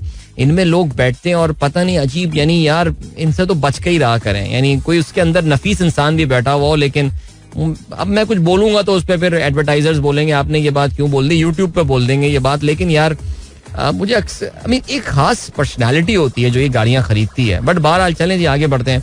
अफसोसनाक वाकया कल कराची में हुआ, बहुत ज्यादा. जाहिर है अब वही बात है कि जी फिर फैमिली से कांटेक्ट किया जाएगा और फिर खून बहा देने की बात की जाएगी, ये सब किया जाएगा. यार पकड़ के लटका दें ऐसे लोगों को यार सीरियसली. लेकिन जाहिर है आपको पता है कि हमारे मुल्क में ऐसा होता नहीं है. आगे बढ़ते हैं जी. क्रिकेट के हवाले से, टीम अनाउंसमेंट के हवाले से आप लोगों के जो है वो कुछ कमेंट्स आए हुए हैं. जुहेब कहते हैं अस्सलाम वालेकुम, it's good that Arshad is taking a break to get his composure back and collect the pending payments. He should be selective eyeing big tournaments. Okay, बाकी सारे जो हैं वो चलो एनीवे, बाकियों ने कभी तो गोल्ड जीता नहीं होगा ना. मोहम्मद अशफाक कहते हैं 2 surprises for me in the first team. Saim Ayoub, who could not retain his spot in the white ball team, is asked to open in test and no regular spinner. I think दोनों के जवाब बड़े आसान हैं अशफाक साहब. साइम अयूब को आपको पता है कि जो पाकिस्तान ने ऑस्ट्रेलिया में टेस्ट मैच खेला था, he was the part of the Pakistan test team और कुछ उसने अपने स्पार्क वहां पे दिखाई भी थे. It was an slightly exciting debut. हम व्हाइट बॉल, यही तो सर हम गलती करते हैं कि एक खिलाड़ी जो व्हाइट बॉल में फेल हो रहा है, अब आप उसको रेड बॉल में जो है वो टीम से ड्रॉप इस बुनियाद के ऊपर कर देंगे कि यार उसने व्हाइट बॉल में परफॉर्म नहीं किया. मैं ख्याल थोड़ी सी जो है ना गलत बात हो जाएगी. जहां तक आपने बात की है कोई स्पिनर ना खिलाने की, आई थिंक पाकिस्तान, देखिए विकेट का जो मिजाज नजर आ रहा है वो इट इज एक काफी ग्रीन टॉप विकेट है और पाकिस्तान की स्क्वाड में 3 इस तरह के बॉलर्स हैं जो कि स्पिनिंग कर सकते हैं, जिसमें अगर जरूरत पड़ी, जिसमें सलमान अली आगा शामिल हैं, साइम खुद हैं. इसके अलावा सऊद शकील जो है वो भी बाय द वे काफी रेगुलर स्पिन बॉलिंग करते हैं डोमेस्टिक क्रिकेट में.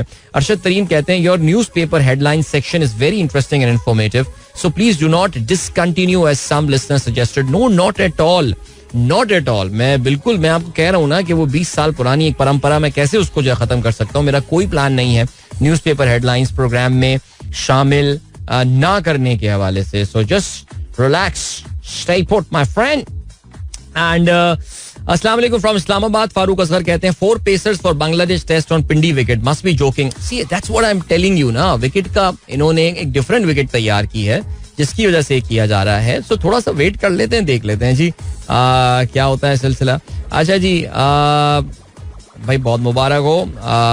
सलाम bro, my son admission in IBA BS finance and accounts. बहुत मुबारक हो आपको कामरान साहब, आपके साहबजादे का जो है वो एडमिशन हो गया है IBA में. अल्लाह ताला उसको कामयाबी अता फरमाए, आमीन. आदिल कमर भी कहते हैं सऊद शकील कैन बोल, आई थिंक या ही कैन फॉर श्योर. और इसके अलावा क्या है हमारे पास खबर, एंड ठीक है. सो उन खातून का नाम है नताशा दानिश इकबाल जिन्होंने मासूम शहरियों का जो है वो कत्ल किया है कारसाज रोड पे, और उनकी तस्वीरें अभी जो है हमारे दोस्त नुमान ने जो है वो शेयर की हैं. चलें जी आपको जो है वो अभी लिए चलते हैं हम. Let us take you towards, क्या बात है आलमगीर साहब की, भाई बड़ा मजा आता है गाना जब भी मैं सुनता हूँ. वन ऑफ दोस सॉन्ग्स, या this is one of those, man, this is one of those entry, I mean this is one of those winter वाला सॉन्ग, या विंटर वाला सॉन्ग. 2 मैसेज मेरे जहन में गड़बड़ हो गए, लेकिन खैर चले जी. ऑलराइट, इस वक्त मैं while you guys well I was enjoying and listening to this song, इस वक्त I was also going through the live coverage of the Democratic National Convention जो कि इस वक्त शिकागो इलिनॉइस में जारी है. डेमोक्रेटिक पार्टी का ये इलेक्शन से पहले सबसे बड़ा आखिरी जलसा है जिसमें ऑफ कोर्स कमला हैरिस को बहैसियत अमेरिका की डेमोक्रेटिक पार्टी की प्रेसिडेंशियल कैंडिडेट, और इसके अलावा माइक वॉल्स को जो है वो वाइस प्रेसिडेंशियल कैंडिडेट के तौर से नॉमिनेट किया जाएगा. आज जो अहम तकरीरें हुई थी थोड़ी देर पहले, उसमें कमला हैरिस ने एक सरप्राइज एंट्री मारी थी, even though she was supposed to speak on Thursday, but उन्होंने आज एक मुख्तसर तकरीर की और उसका सिर्फ और सिर्फ मकसद, आज का जो पूरा दिन है वो जो बाइडेन चाचा जी के नाम है और चाचा जी इस वक्त स्टेज पर मौजूद हैं and he was actually crying. अभी थोड़ी देर पहले जो है वो जो बाइडेन रो रहे थे बिकॉज अवाम जो है वो जो शोर कर रही थी वी लव जो करके जो है, और जो बाइडेन ने भी कहा अमेरिका आई लव यू. और ऐसी तो बिल्कुल ऐसी आवाज निकलती है ना जो बाइडेन की, अमेरिका यू नो. अच्छा चलें यार, कोई जुमला लिखा हुआ नहीं है, लेकिन जैसे ही जो बाइडेन जो है वो स्टेज पर आए तो उन्होंने आके जो है आपदीदा होकर रोना शुरू कर दिया. स्टैंडिंग ओवेशन दिया क्राउड ने, जिसमें टिम वॉल्स हुए, इसके अलावा कमला हैरिस हुई, हिलरी क्लिंटन भी नजर आ रही है यार, काफी ज़ईफ हो गई है वैसे हिलरी क्लिंटन भी अब यार. और बाइडेन की अभी तकरीर उनकी चल रही है. He said democracy must be preserved, we are in a battle, we are in a battle for a very soul of America. Okay जी, no अच्छा कहते हैं कि he talks about the riots in Charlottesville in August 2017 by white nationalists which led to the death of one woman. वो कहते हैं कि ये जो वाकयात हुए थे शार्लट्सविल में, बड़ा मशहूर वाकया हुआ था जिसमें जो नस्ल परस्त अमरीकी सफ़ेद फाम अमरीकी जो कि डोनाल्ड ट्रंप के बड़े सपोर्टर होते हैं, उन्होंने एक औरत को जो है वो कत्ल कर दिया था और काफ़ी लोग जख्मी भी उसमें हुए थे. तो उसके बाद जो है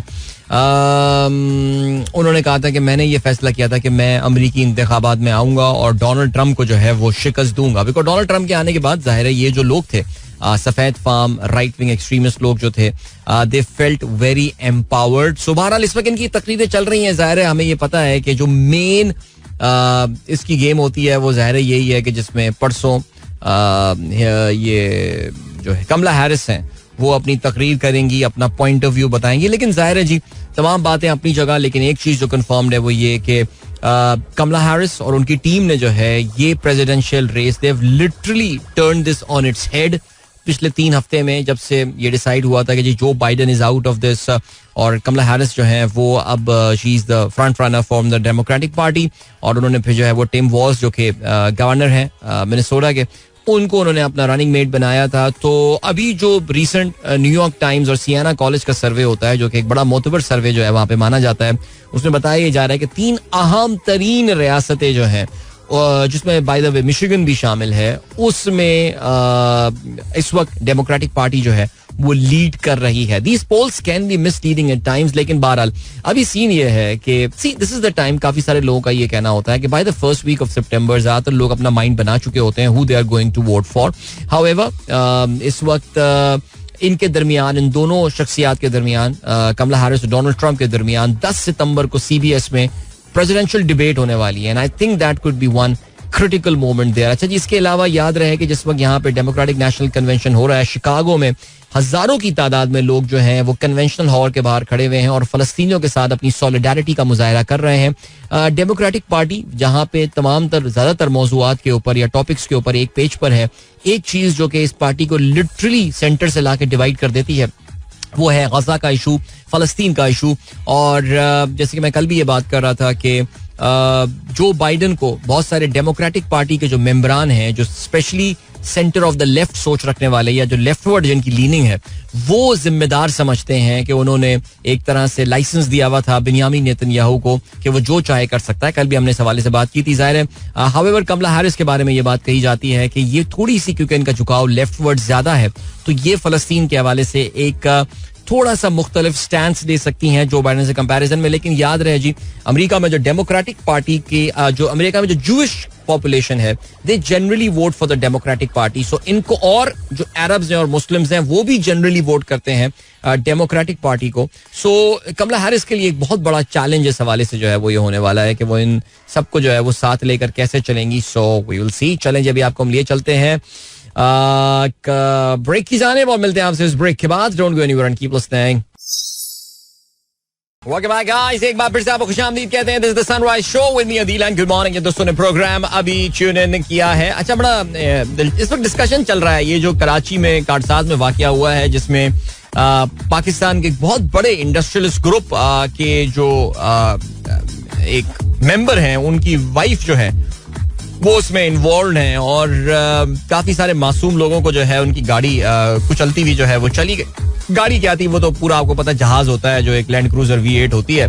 अच्छा, इस पे फिर लोगों के कुछ कमेंट्स वगैरह आए हुए हैं. आई थिंक इसकी वीडियोस वगैरह and everything, no not the incident की video. And as I said, कहीं ना कहीं आप नेवी के कैमरे में जो है वो वीडियो जरूर इसकी होगी मौजूद, बिकॉज इट्स हाईली, आपको पता है कि ये एक बड़ी ही सिक्योर्ड जगह है और एक कैंटोनमेंट. ये बेसिकली हम सिविलियंस और मिलिट्री के दरमियान एक तरह की एक सीमा है, ये बाउंड्री है. उसके बाद फिर मिलिट्री लैंड शुरू हो जाती है, उससे पहले सिविलियन एरिया है. सो कहीं ना कहीं कोई ना कोई camera will definitely be recording that and this unfortunate video will be out somewhere. लेकिन बहरहाल it's always nice listening to different point of views. और अभी जैसे कि हमारे पास एक जो इस वक्त पॉइंट ऑफ व्यू आया हुआ है इस वाकये के हवाले से, एक सेकंड जी. I hate this. अच्छा जी, एक दोस्त ने हमारे तो बोला है कि यार सुबह इतनी शराब कौन पीता है कि इतने नशे में होगा. आपने कैसे कह दिया कि वो ये सवाल आ रहा है कि भाई ये अभी मैं नाम इनका मुझे नहीं मिल पा रहा. हमारे जन दोस्त ने ये बात बोली है कि यार आप कैसे कह सकते हैं that she was drunk, because कोई मेडिकल टेस्ट नहीं हुआ, कुछ भी नहीं हुआ.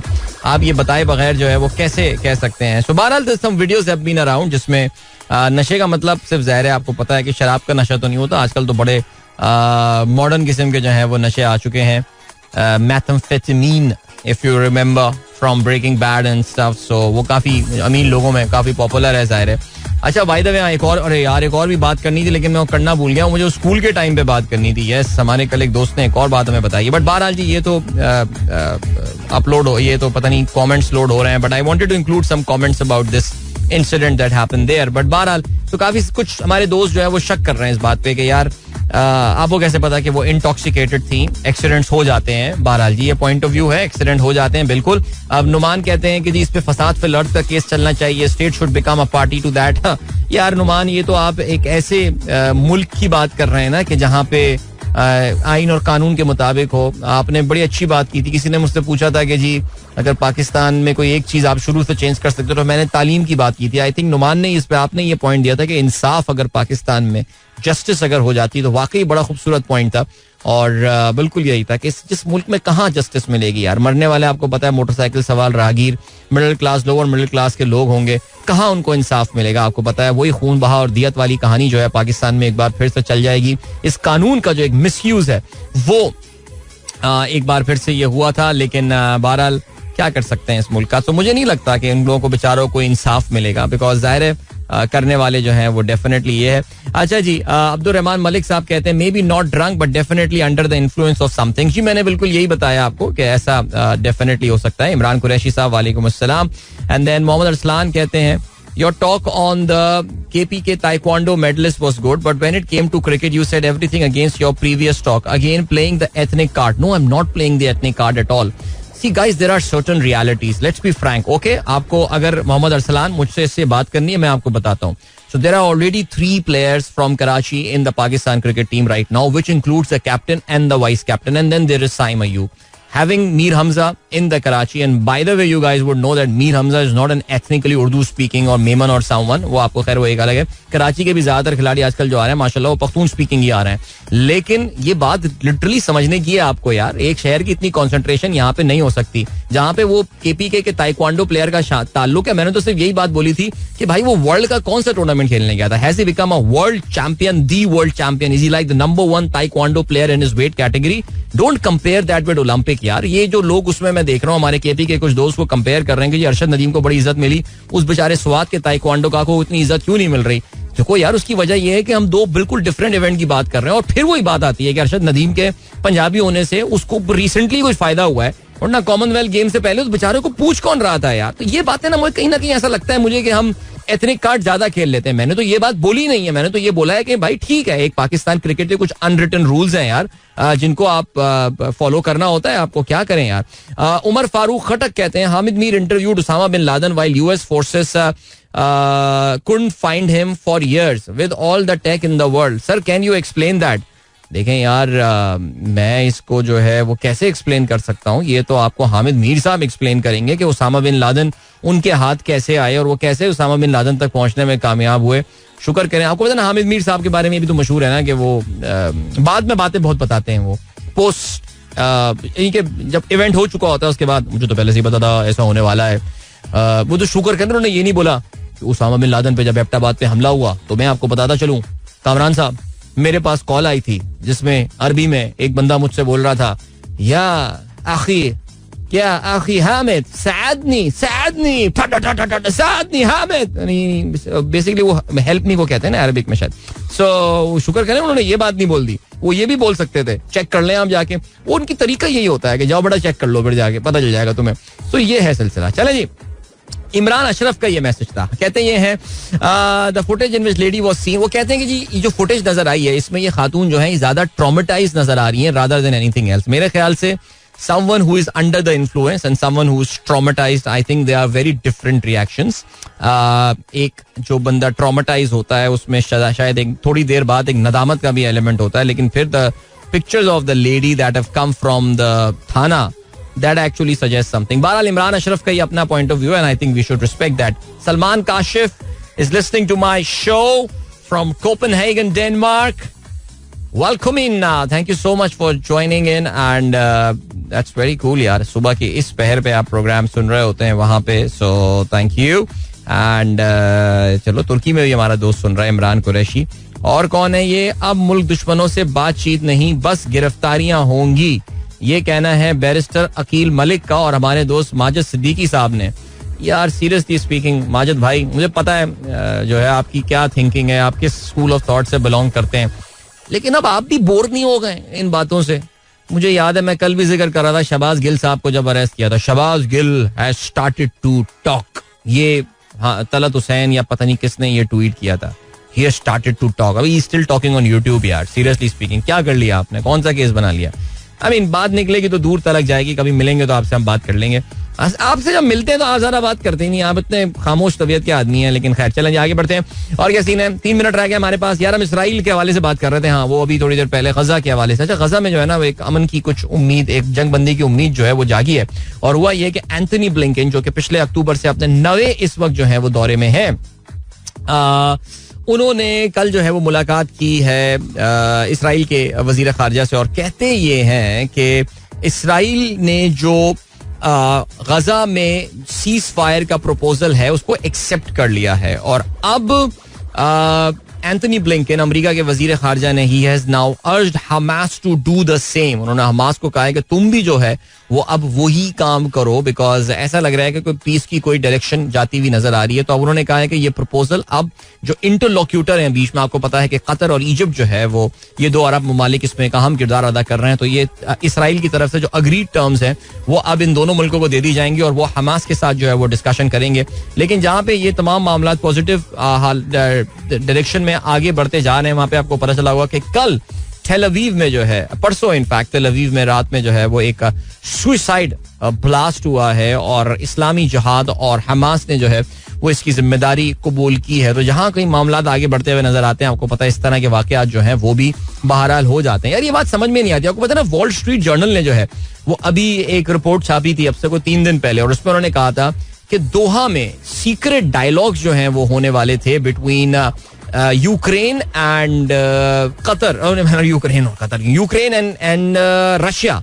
और कहते हैं कि जी जो कतर है उनके जो सुल्तान है वो इनको फैसिलिटेट कर रहे थे because he wanted an end to this crisis. Specially उसमें कहा गया था कि दोनों मुल्क जो एक मिनिमम पॉइंट पे अग्री करवाना था वो ये कि दोनों मुल्क एक दूसरे के इकोनॉमिक इंटरेस्ट पे जो है वो हमला नहीं करेंगे. इसका मतलब ये कि दुनिया में जो एक अनसर्टेनिटी चल रही है, फ्यूल प्राइसेस, एनर्जी वगैरह और व्हीट प्राइसेस और ये सारी चीजें बिकॉज ऑफ दिस वॉर, इसको खत्म किया जा सके. लेकिन जहां पे ये मामला चल रहे थे उधर यूक्रेन ने जाके हमला कर दिया कर्स्क के ऊपर, और उन्होंने तो रूस के कहते हैं कि जी 1200 मुरब्बा मील एरिया पे जो है वो अभी भी कब्जा करके बैठे हुए हैं.